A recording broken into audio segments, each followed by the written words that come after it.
Olongapo City, isa sa mga dinarayo ng mga turista dito sa Zambales.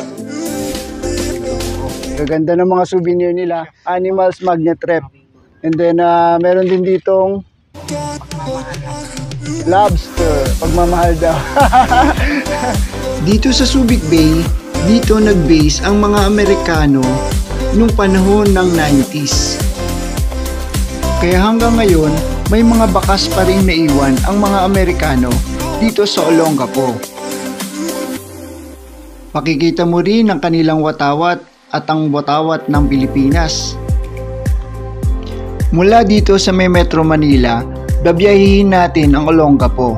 Halos tatakbo tayo ng 160 kilometers para makarating sa Olongapo City. Madadaanan din natin ang mga katabing lungsod nito gaya ng Bulacan, Pampanga at Bataan. Ng Malolos. Welcome to Malolos, Bulacan. Ako'y taga Bulacan. Pinanganak dito sa Malolos. Dito ako pinanganak sa may Baraswing likod na Liang. Pero hindi ako lumaki dito sa may Malolos. Ako po ay lumaki dito sa pupuntahan natin, bayan ng Olongapo. Andito na tayo. Welcome to San Fernando, Pampanga. Dito maraming parol. Ito ang capital ng mga parol. Saka dito mga sasanting, tsaka malalago, mga tao dito. Shout out mga kabalin. Yun. Dito na tayo, approaching na tayo ng Dinalupian, Bataan. Ito yung Death March. Yan.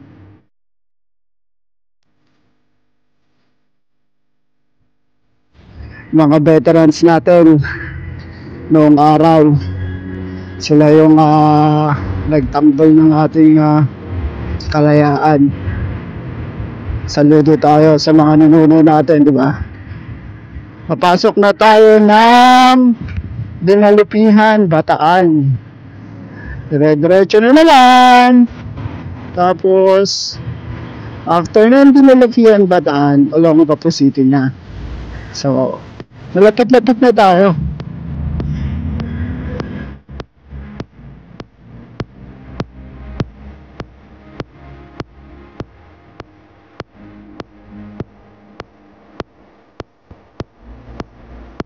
Touchdown na tayo, Olongapo City.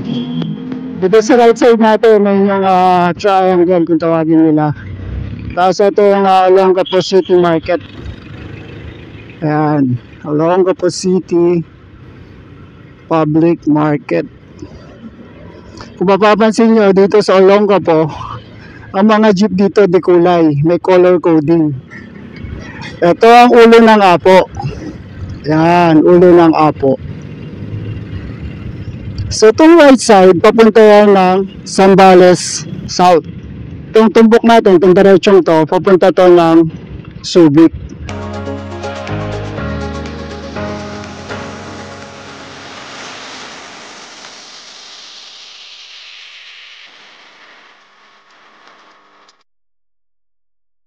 Nandito na tayo sa Welcome Rotonda ng Magsaysay. Bago tayo pumunta sa may Subic Freeport, so kumain muna tayo sa haba ng biyahe natin. Gutom Jones na ako.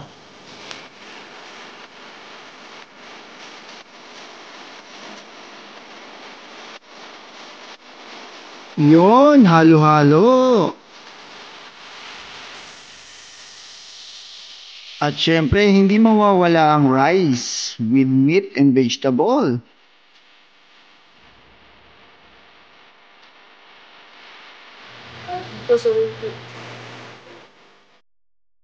Nandito ngayon tayo sa SBMA kung saan makikita nyo ang karagatan ng SBMA.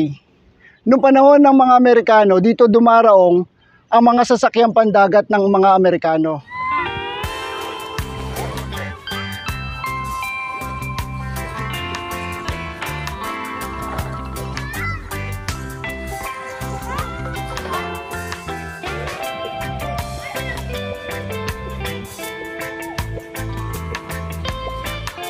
Di bali dito sa seafront, dito maraming souvenirs dito mabibili. Saktong-sakto, pasalubong para sa inyong mga mahal sa buhay. Mga gawa sa pearl, kagaya nito, kwintas, at mga bracelet. Di bali nandito si Hansal at si Jay. Di bali nagtitinda sila ng mga souvenir dito sa may SBMA. Kuya, magkano naman itong mga ganito souvenir nyo, Turtle? Mga 100 lang sir. 100? 100 each. 100, oo. Gaganda ng mga souvenir nila. Mga magnet to, no? Magnet rep. Animals magnet po siya. Animals magnet rep. And then, meron din ditong Pagmamahal lobster. lobster. Pagmamahal daw. Galing ni Kuya, pagmamahal lobster. May mga bracelet tayo sir. May mga bracelet din. Necklace. Ang gaganda. Ito mga gawa nyo to. Opo, handmade yan. Ginagawa nila. Ang ganda, oh.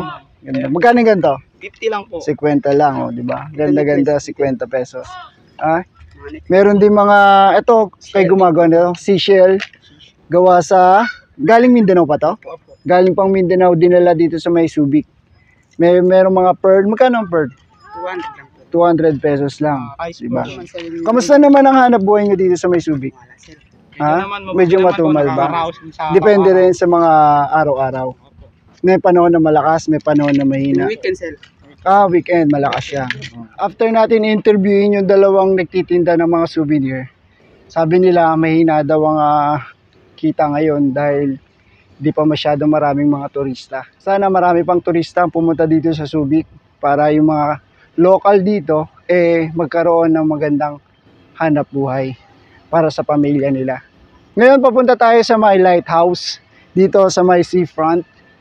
Isa sa mga gandang tanawin dito sa may loob ng base o SBMA.